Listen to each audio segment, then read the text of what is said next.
En los últimos días ha trascendido en diferentes medios digitales y se ha viralizado en redes sociales una crítica al hecho de que Carla Galeote, la tiktoker e influencer promotora o vinculada al partido y a los postulados de Podemos, habría recibido más de 1.000 euros del Ayuntamiento de Getafe por haber sido invitada a un acto, a una charla, cuando en dicho ayuntamiento están gobernando los partidos que están, digamos, adscritos a la ideología y que forman parte de la promoción de los programas que hace Carla Galeote vinculados a estos partidos. Y de esta situación y de esta crítica que comparto y voy a explicar en qué puntos y por qué, creo que es muy importante hacer una lectura de qué es lo que está pasando y fundamentalmente en todo este meollo, cuál es el aspecto fundamental que considero nocivo socialmente, fundamentalmente ya no para que en España haya un régimen democrático, sino para que haya simplemente libertad de pensamiento. Es decir, que la construcción del debate público y de la opinión pública no esté en manos exclusivamente del poder, como acontece en España, sobre todo en los medios de comunicación tradicionales. Y es que bajo mi punto de vista hay tres aspectos fundamentales que vale la pena separar de este caso concreto y de algunos otros que hemos visto en los últimos y recientes años. En primer lugar, ¿está mal o es reprobable o nocivo socialmente que haya periódicos o divulgadores, incluso en redes sociales, que estén adscritos y, digamos, totalmente vinculados, que su actividad divulgativa esté totalmente vinculada a hacer una promoción de ciertos partidos políticos? Bueno, pues esto per se, de manera genérica, en absoluto, claro que no. Obviamente, para que haya un espacio de libre debate, de libertad de información, de libertad de opinión, y siempre que alguien lo haga voluntaria y libremente, incluso es positivo que haya diferentes divulgadores, medios de comunicación, etcétera, etcétera, que apoyen diferentes grupos de poder o diferentes ideas desarrolladas en la política o en el conjunto de la sociedad. Segundo aspecto fundamental. ¿Está mal que esas personas que eligen hacer ese tipo de promoción, ese tipo de divulgación vinculada, adscrita a un partido, cobren de ese partido por hacer esa divulgación? Bueno, personalmente considero que tampoco, siempre hablando en términos genéricos. Luego voy a explicar por qué. Que tampoco. Desde luego, el mensaje que cualquier persona con dos dedos de frente va a poder advertir a través de esa persona es que existe un fuerte condicionante respecto a la independencia y, por lo tanto, a la falta de sesgo, a la rigurosidad y no tendenciosidad a la hora de abordar una cuestión. ¿Por qué? Pues porque en el momento en el que una persona realiza una divulgación y su medio de vida pasa fundamentalmente por adscribirse, por no salirse de una serie de postulados que le marca un partido por el que además le retribuye y le paga, obviamente ese medio o ese divulgador o esa radio o ese periódico tiene ya un fuerte sesgo y un condicionante para que todo lo que haga mediáticamente, todas las opiniones que dé, estén desde luego dirigidas o haya un condicionante de dirección del grupo político al divulgador que hace la promoción de los postulados del grupo político. Ahora bien, tercer aspecto fundamental, clave, que creo que es lo más importante por el cual he querido hacer este vídeo y que además es algo que los ciudadanos de alguna manera pueden ya llegar a percibir en España, sobre todo en los medios de comunicación tradicionales. Es nocivo para la sociedad, para que exista esa libertad de pensamiento y ese libre intercambio de ideas y la formación de la opinión pública sea realmente libre y orgánica con lo que realmente le preocupa a la sociedad. Que esos divulgadores que cobran de esos partidos o esos medios de comunicación y hacen promoción de esos grupos que les retribuyen, no solamente hablo de dinero, también hay muchas maneras de tener a alguien adscrito y de retribuirle, dándole visibilidad, pagándole o invitándole a actos, a eventos, dándole medios, asesorándole, haciendo estrategias comunes, porque esto de que parece que simplemente dando dinero alguien se deja seducir por un partido, no. Pero bueno, como digo, ¿es nocivo que esa persona que realiza una divulgación de unos postulados de ese partido reciba retribución? No, el segundo aspecto que ya hemos visto. Ahora, tercero, ¿es nocivo que esa retribución provenga del erario público, por supuesto. No solamente es que es nocivo, no solamente es que es una perversión de esos dos primeros puntos que hemos visto de cómo alguien de manera loable puede defender los postulados de un partido, adscribirse a ellos, hacer promoción de ellos, sino que además es la principal causa, como digo, es el principal elemento de por qué en España cualquier discurso, que esto le sonará a mucha gente, cualquier aspecto, cualquier circunstancia sobre una cuestión que está en boga públicamente, no se adscriba a un posicionamiento del poder político, sea del partido que sea, y esto es especialmente sensible con los partidos que ostentan el poder, porque son en ese momento quienes tienen la facultad para dar unas subvenciones a este o aquel, pero también sucede, por ejemplo, en el ámbito autonómico, no solamente en el nacional. Pues este es el principal problema para que todos estos discursos no solamente es que estén al margen, sean olvidados, no se permitan, sino que además sean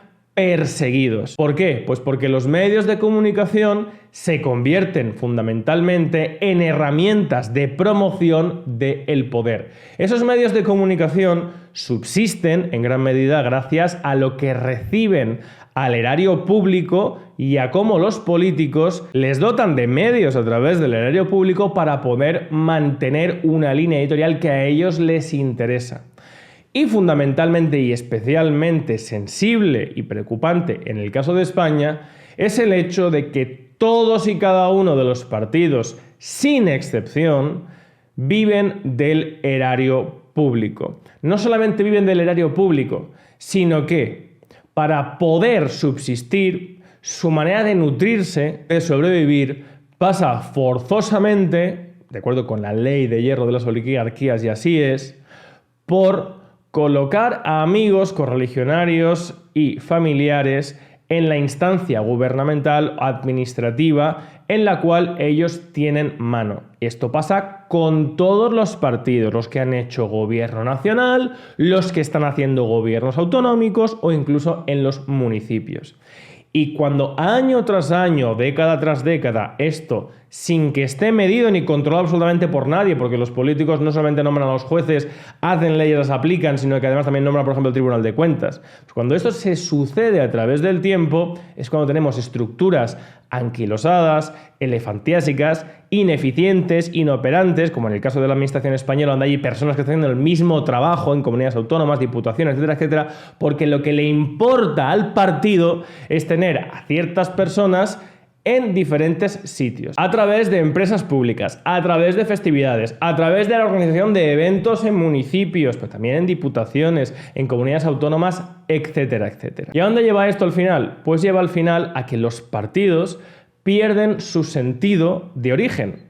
Es decir, ¿por qué he empezado explicando estos 3 puntos de está mal, qué tal? Pues porque desde luego en sitios o en países donde los partidos no son financiados por el Estado, sino que la financiación es privada, por lo tanto, un partido o un sindicato existe porque hay un grupo de ciudadanos que consideran que esa asociación es valiosa para defender sus intereses, por lo tanto se produce una traducción del poder de abajo arriba, no de arriba abajo. Esos discursos, esa opinión pública que se forma dentro del sesgo ideológico de cada partido, pero se hace de manera civil, de la ciudadanía a los partidos y de los partidos a las instituciones. No se produce, como en el caso de España, que los partidos que están instalados en el Estado, que están ya desde la primera línea de salida dentro de las instancias del Estado, lo que hacen es simplemente, cuando acude a una cita electoral, lanzar una consigna para que la gente, por un corazón que ve en un sitio, o el comunismo, o libertad, o la inmigración, o el feminismo, etcétera, etcétera, depositar un voto y luego el partido hace lo que le da la gana. Es más, incluso todas esas consignas para movilizar al voto no nacen, no se traducen en el caso de España, porque no son partidos civiles, están por civilizar, son partidos estatales. La acción política de estos partidos no es de manera orgánica que los ciudadanos que los sostienen llevan a los partidos sus necesidades, sus ambiciones y de ahí a las instituciones, sino que los partidos desde el Estado lanzan consignas a los ciudadanos en el caso de España digo, para decirles, oiga, lo importante es que vive usted en un país machista, oiga, lo importante es que vive usted en un país islamizado o no sé qué, para que la gente se movilice, dé apoyo, pero a través de una consigna que no tiene nada que ver con sus preocupaciones reales del día a día. Pues bien, esta construcción de arriba a abajo es la que reproduce todo aquel que decide ser un mamporrero de estos partidos a través del erario público. Fuera de algo capital, que es una perversión en sí mismo, y es que ¿por qué cualquier ciudadano que no está de acuerdo o incluso que desea combatir las ideas de Carla Galeote y de Podemos o de Vox y de sus acólitos tiene que pagar con su dinero, con sus impuestos, que además son unilateralmente impuestos, como su propio nombre indica, por parte del Estado de manera unilateral y coercitiva al contribuyente, y con su trabajo, con su esfuerzo, con su sacrificio, mantener todos estos discursos? Desde luego eso es una perversión del sentido civil que deberían tener los partidos y de la defensa de los postulados porque se cree en ellos, no para mantener unas estructuras de poder intactas, como en el caso de la oligarquía del Estado de Partidos español, y todas las personas que saben que hay pues una sustancial posición a futuro o mediata defendiendo a un partido, ya sea en una comunidad autónoma o en el ámbito nacional. Eso es lo realmente grave de esta cuestión, y que está desgraciadamente extendiéndose al último reducto de libertad que quedaba, porque los medios de comunicación, la prensa, la radio, todos a través del erario público, forzosamente para los ciudadanos, están condicionados, regados, para que defiendan las líneas ideológicas de cada sector, de cada facción del Estado de partidos, de cada partido. Como digo, sensiblemente, cuando alguien ostenta un cargo gubernativo en una instancia u otra, pues tiene más facultad para incidir, para dirigir esos medios. Pero es que ya fuera de la televisión, la radio, etcétera, etcétera, están los partidos seduciendo y entrando en redes sociales a través de tiktokers, a través de influencers, youtubers, etcétera, etcétera. Y eso es gravísimo, porque significa que el último reducto de independencia y libertad que quedaba en este país políticamente está viéndose cada vez más reducido y acotado. Y claro que es gravísimo, gravísimo que eso esté pasando. Y claro, y desde luego que es malísimo, nocivo y desde luego deleznable que alguien reciba dinero público por defender una posición política de un partido. Por supuesto que sí. No solamente, como he dicho, por la falta de independencia, sino porque eso lleva al final a carecer de principios, a carecer de valores y a defender las cosas que te dice una facción del Estado que en primer término lo primero que quiere es mantener las instancias y la falta de límite y control a los políticos que hay en este país, porque de eso subsisten y de eso viven los propios partidos. Y no solamente eso, sino muchísimo más grave. Cuando hay un aspecto para la opinión pública muy trascendente, pero cuya posición es unánime en el conjunto de la oligarquía, en este caso de todos los partidos,